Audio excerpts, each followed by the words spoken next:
What's up, mobile gamers? We're back with another versus video for T3. Not sure if I'm going to even use the D tier, but I am going to try to kind of make this a little bit quicker than my usual videos.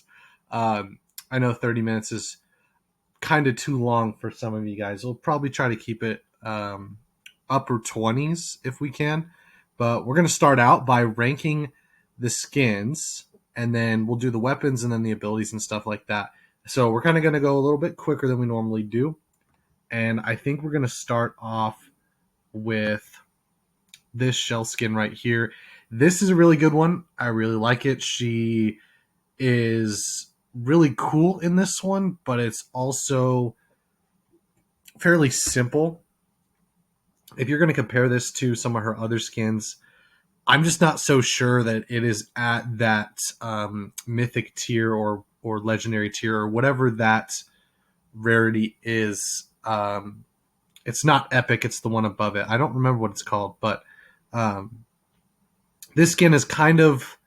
I feel like it should be epic. Honestly, like there are a lot of cool effects and stuff like that, but the design isn't the most creative.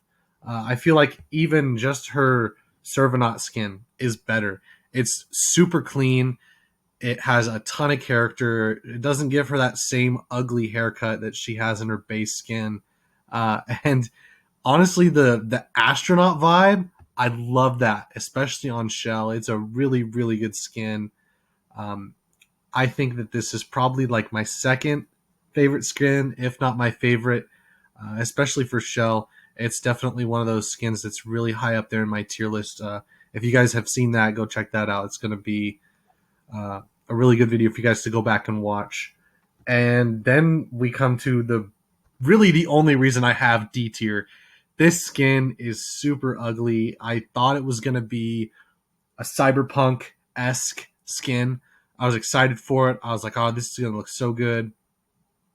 And then the outfit's kind of boring. The visor is pretty cool, but then they still give her that really lame haircut where half her head is shaved or whatever. And I hate it. I really, really hate it. Um, I know that's going to anger a lot of people, but this part of the video, right, before we get to their kits and stuff, this is just for my own opinions and like who's best girl and all that. And I think that brings us to another one that you guys are going to get mad at. I love the prank hacker skin, and the reason why, obviously, it's super cute. I love the bells that jingle. It's got so many cool effects, and it just goes above and beyond what a legendary skin is supposed to be. I mean, to say that all these are on the same tier is just crazy. Um, this prank hacker skin is so unique. I will say though, you can't really see her face as well in this skin, and some people don't really like the blue and the pink. There's no camouflaging yourself with this skin, so that does take it down just a tiny bit, but not enough to even move it from S tier. It is so clean, and we're gonna just keep going with the craziest stuff you've ever seen.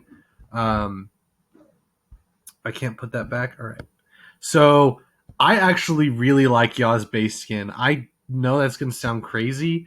It I don't know if it's S tier. All right. Comparing the two heroes, I think it's A tier, and we'll drop this one down to B. I think that's fair. Cause this skin is really cool. I don't know why, but after I took a break from those 2 months where there was nothing in the game, and I came back and I played Yaa, I was like, whoa, that's like, what skin is this? And it turns out it's her base skin. Who would have even thought? Like, it's really good. I really like the sports feel to it. She feels very unique, and I think overall it's one of the most enjoyable skins as far as like base skins go. There's not a lot of heroes that I would actually run the base skin on. So then we come to like the Christmas recolor, I guess, because it's a recolor, but it gives her a scarf and stuff like that. So it does have elements of a new skin. It has a lot going for it, but I just don't think it's one of those skins that you. I don't like to run it outside of holidays. Once it's holidays, I run it at least probably, you know, Halloween time, and onward. Thanksgiving, Christmas, all those. I think it's a good skin for holidays, but for me, it's like even her base skin is honestly better. And that's going to bring us to an actual cyberpunk skin, all right? It's kind of got a little bit more of a Daft Punk vibe, but it does feel like cyberpunky or whatever, like whatever words you want to use, however you would say that. It has that cyberpunk esque feel to it, and I really like it. I really, really do. I would say overall, there's not a lot I dislike about it. I'm not sure. I guess technically you have to put it above the base skin, but I don't really want to. Um, I feel the base skin's really good, and if you're going to get this Yaw skin, you might as well get the other Yaw skin that is by far her best skin.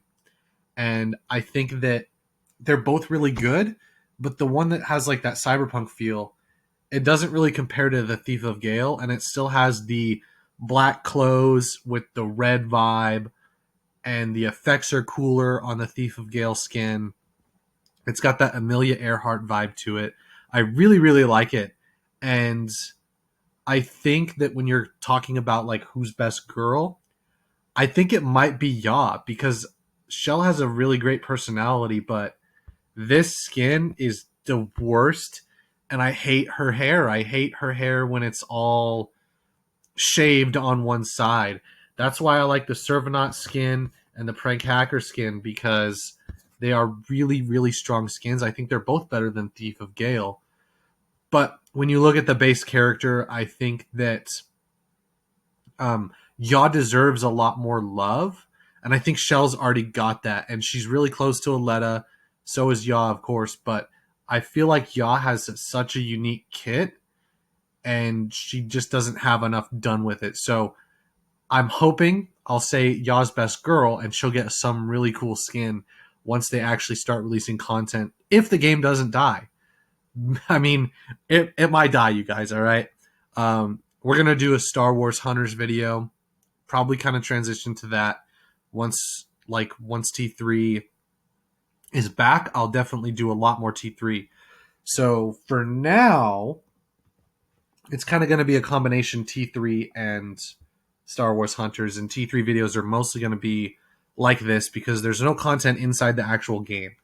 And that brings us to the weapons. Obviously, they're not. Neither one of these are ranged.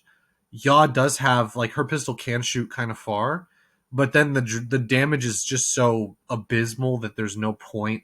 I think Shell's weapons by far superior, very very strong. But when you're looking at it, it is just not really there. You know, Shell's weapon is way better and it has better damage. Really, what sets Yaw apart from Shell when you're looking at their abilities is pretty much going to be their abilities, right? Their weapons are very different. Shell's main part of her kit is her weapon. Whereas Yaw, it's like, yeah, she has a gun, it does decent damage, I guess. If you hit your headshots, it's really decent, but it's just decent. It still stays at that decent level. And I don't think that that's enough to bring her up to the level of Shell when it comes to the main weapon, right? This pistol just doesn't do enough. And I think that it's in combination with her abilities is when you're going to see Yaw actually come alive and be good in certain scenarios and stuff like that. And I feel like Shell, her gun is just so clean. It's so good. It fits that flanker role. It's more reliable than Aletta's guns. Um, the damage is consistent. You have that beam that is very noticeable, right? So everyone kind of will see where you are, whereas Yaw is a little bit more stealthy. But I think that trade off with stealth versus damage is just not there. I think just raw damage numbers, Shell is going to beat out Yaw when you're talking about the weapons. And I think so. I think her weapon's A. It's not S because the range is kind of meh. And um, obviously, you have to rely on the kit of the hero more than the weapon for a lot of flankers. Like if you have Shell and she doesn't have her abilities, then the weapon's good, but you're not going to be able to capitalize on a lot of those scenarios that you would have with a different hero. And I think the perfect example is actually Zero Kelvin. Zero Kelvin, he has like the same type of gun, has the beam or whatever, but I hate it. It's really bad, really bad. Um, we are going to I'm actually going to try to do the passives next. So Shell's passive, right, is that she heals herself when she does damage. Insane. Insane. It's a crazy, crazy passive. Um, it is really, really strong, and I don't think there's any beating it. It's probably one of the best passives in the game. I can't honestly think of all the passives off the top of my head, but if I were to be like, all right, wager, right? Probably like 70-30. 70%, I would say that this ability is probably one of the best passives in the game. Being able to do damage while also healing yourself is really, really strong. It really can help you clutch out those 1v1 fights. And just in case you guys are worried about bias, I have said I think I like Yaa a little bit better. I'm definitely better with Yaa than I am with Shell. But, I mean, you're seeing kind of that, objectivity here. Yaa's passive is bad. It's not the worst, right? It's not useless. Like, you still get the shield. But I just don't think that it is enough. I think all of the stuff we've talked about so far, her main weapon and her passive, really struggle in certain areas. And it is the weakest part of her kit. And I think that's one of the reasons you're kind of seeing this very drastic, divided sort of tier list right now, because the passives and the guns are just so different. They're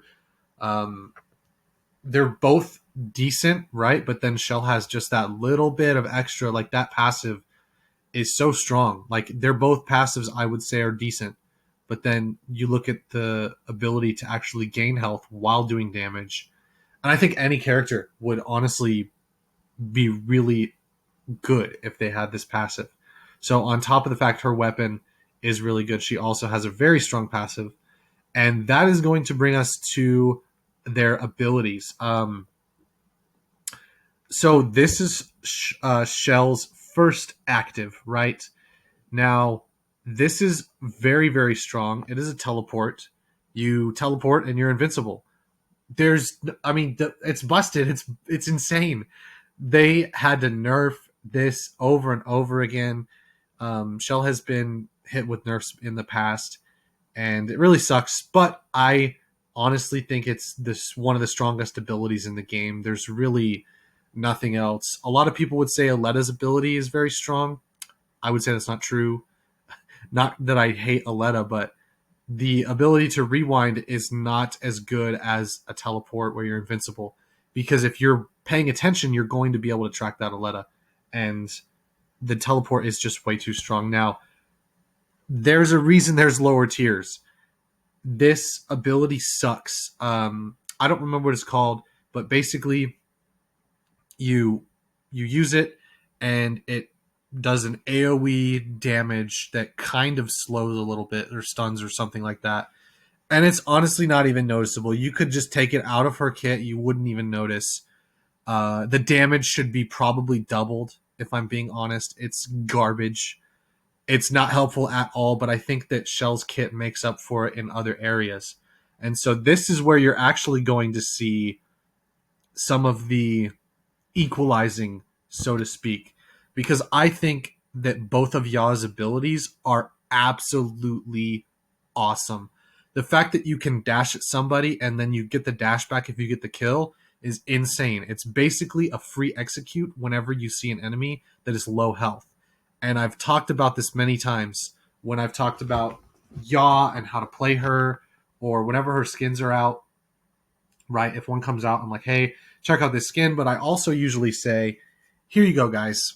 This is why you're not doing very good as Yaa. And it's because she needs to be an executioner, right? You should be using your pistol to, poke damage at everyone, kind of pester them, and then dash in and get those kills and secure those kills for your team, or um, use it to escape. So a lot of people would say that it's not a good ability for escape because if you use it, then you don't have it because you didn't get a kill. But I mean, honestly, if you're looking at it objectively, it's a dash that can get you around a corner and then really open up a lot of ways to combine it with her other skill, her other ability, right? Her second ability is the shield. That's this one right here, right? Um, really strong ability. I don't know why it doesn't cover her head and feet, or at least her head. Or, you know, maybe if they hit outside the shield, you have some damage mitigation or something. I really think they should fix that. But for the most part, it's very, very strong against anybody who is, you know, running like a Gatlin or a Gloria or a Hunter, right? If they have this like really high amount of damage they're going to do to you, you can even dash in and then use the shield, or dash towards a teammate and use the shield. Like, you can pair her abilities so well that I think you would probably say, okay, that's an A tier ability, but being able to combine them is actually insanely strong. And it is the best part of her kit. It's the only reason she is not like an F tier hero. She could be so much more, and she could be so much worse if they nerfed either of these abilities, or if you play her wrong, she will become a D, C tier hero easily, because you really have to put in the time, I should say, for her. You know, Shell, right? You can just teleport. You're invincible. There you go. The damage ability, you just click the button that does damage. I mean, honestly, there's a lot less going on with Shell than there is with Yaa, and so what you're going to find is that any hero who is like a high skill ceiling hero is going to outclass other heroes if the player is better. So you guys have always known with all my videos, if you've been following me this whole time, right? I try to get my videos out and give content to the average player. So if the average player is going to be able to chain Yaa's abilities very easily, then sure, she'll be a better hero than Shell. The average player is really what the focus is here, because it is just not fair, in my opinion, for me to say, oh, you know, Shell is really good. There's two players that are the best in the world with her, and Yaa doesn't have anybody like that at the pro level. That's not really fair. You should really be comparing them across a base level, especially when you're trying to be objective. Obviously, I am way better with Yaa. I'd say I combine her abilities really well. She's probably one of my favorite heroes to play if I need a clutch moment. Her and Diggy are probably like those heroes that I pull out and I'm like, all right, I need to get serious, or I need to go try to kill this specific person. And then, you know, Shell has a different use when I play her. But if you're looking at base to base, average player to average player, I still think these abilities are still at that level because you can combine them. Just the ability to combine them is going to make them better. And then we honestly get into an area where I don't even know, you guys. I don't even know. It's difficult for me to even just do this because realistically, if you gave anyone these abilities, they're awesome. They're all very good. They all do something unique. They all give the hero some playability that you just don't see. And so when you're looking at it, right, I guess so we'll do shells on one side. So first ultimate, second ultimate, right? So first ultimate, second ultimate, and then you go first ultimate, second ultimate, right? So Yaws are the ones in gold, obviously. Shell's first ultimate, very, very good. Really awesome for movement. And if you can play it against a wall, or if you can manage, if you're on mouse and keyboard, it'd be very easy. But if you look down, shoot it, it'll travel slower and not as far. So if you look down, shoot it, a lot of the time you can use that to get kills and juke out your opponents. You can use it to cross the map extremely fast. If you set it on the payload, that whole side of the payload is untouchable. They will die if they sit there.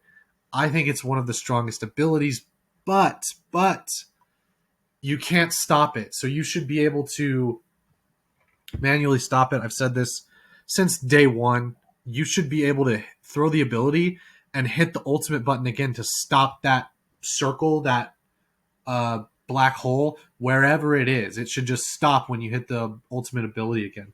I really wish they would have done that. I think it would have been really, really cool. And it would honestly make her the best hero in the game, very close to some of the other ones like Gloria and stuff like that. So, next one is I think it's called Mass Nullify. I want to say that's what it's called, right? I don't want to mess up the names, and going into it takes too much time, but this one's really strong, very straightforward. You hit the button and they all go up in the air. It does have some bugs. Sometimes it doesn't work. But honestly, like when you throw somebody up into the air, you're already in an area where you're going to do damage to them. They're going to be exposed for your team. It can basically stop whatever ultimate is going on. It's a very good counter, and I think it's very clear that this ultimate in particular is just so strong, so straightforward, and I think that you don't really have to say anything else to rank it S. It's so good. It does pretty much everything. So that brings us to the last two abilities for Yaa. And her first one is the kind of sickle looking blades here. And this ultimate, basically, you just conjure some blades and you throw them and they go through people and do a ton of damage. It's very straightforward, just like the Mass Nullify. And honestly, this is one of the stronger abilities in the game. He is super, super strong. There is no way to sugarcoat it. It does so much damage. You can honestly wipe a full team with this ultimate. It gives her so much offensive and defensive capabilities. If you pop this with the right amount of health, you're going to survive. You're going to be able to, you know, actually get a kill when it matters most. Maybe take the tank off the point. Maybe the healer and the tank are paired up together. You're going to be able to stop them and get that healer killed and do most of the damage to the tank. And potentially you can basically either kill the whole team yourself or assist in killing the team, right? So you get everybody really low and then your teammate, who's a Gloria, finishes them off or something like that. Very, very strong. I think this is one of the best offensive ultimates in the game. It's one of those, like, click and you get an instant kill. You know what I mean? Like, you can't mess this up unless you accidentally activate it while you're low health, which I've done before, because you know me. Her blah, blah, her tornado ultimate, right? Very, very good. It spawns 3 tornadoes and makes you invincible during. Very good get out of jail free card. Really good for right, getting that assist potential, getting that damage mitigation for your team. It disrupts the enemy's vision a little bit. It allows the enemies to take damage, but it's not an instant kill by any means. I think if you drop all 3 tornadoes on a hero, then yes, they will die. But basically what you should do is you should use it to cut off certain sections of the map or cut off parts of the point to make it easier for your team to do something, especially if you're using Yaa to her fullest potential. You should be in and out, using the shield to protect your teammates or yourself, and getting those execution kills. And then when you're low, you pop your ult, you go back to full, and you don't have to worry about it anymore, and you do more damage. You can help secure the point and the payload for your team. I think it's really, really strong, and it's very underestimated. But that's the abilities for you guys, right? We're going to talk about which one's better real quick, but we're not going to do any of the gameplay. We're going to keep it nice and short. So, very clear from looking at this, right? Even if you go like this, you go like this, I think Shell is just objectively better. She's going to be easier for the average player to pick up. She's going to be easier for the average player to be good at her and to have fun getting kills and stuff like that. if you play a flanker, especially against bots when you're newer, you're going to have a hard time. Having a hero that you can just pick up and play and do well, that is very, very encouraging for the average player. And having a hero that doesn't have a high skill ceiling is very encouraging as well. Once you are into that above average range, or you're a veteran player who's been playing a while and you want to branch into different heroes, maybe you go into Yaa, but she's one of those heroes that's going to take a little bit of time for you to master and for you to actually do good. So I'd say I'm more scared of a really good Yaa than a really good Shell. Not because I think I'm going to die, because obviously Shell has that better one-on-one potential, but the Yaa is going to help the team and be so evasive and be executing my team left and right, that the Yaa is going to basically come alive with a good team. So that's why I think Shell is probably going to be the better hero for the average player. Don't let that discourage you from picking up Yaa, right? She's still, it's really close on this one for best girl, but I'm going to give it to Yaa because I want her to have more. I think Shell's got enough good skins. She's a well liked hero. She has a well rounded kit. There's really nothing I would change about her. Yaa does need some love in all areas of her kit, and honestly in the skin department as well. So let me know what you guys think down in the comments below. Like and subscribe, obviously. Check out my second channel for any Beyblade content you guys want. That's where we'll be posting it. We got a really fun unboxing coming tomorrow, which is going to be really, really cool. So definitely check that out. I'll probably post about it in my next post for the community tab. So peace out.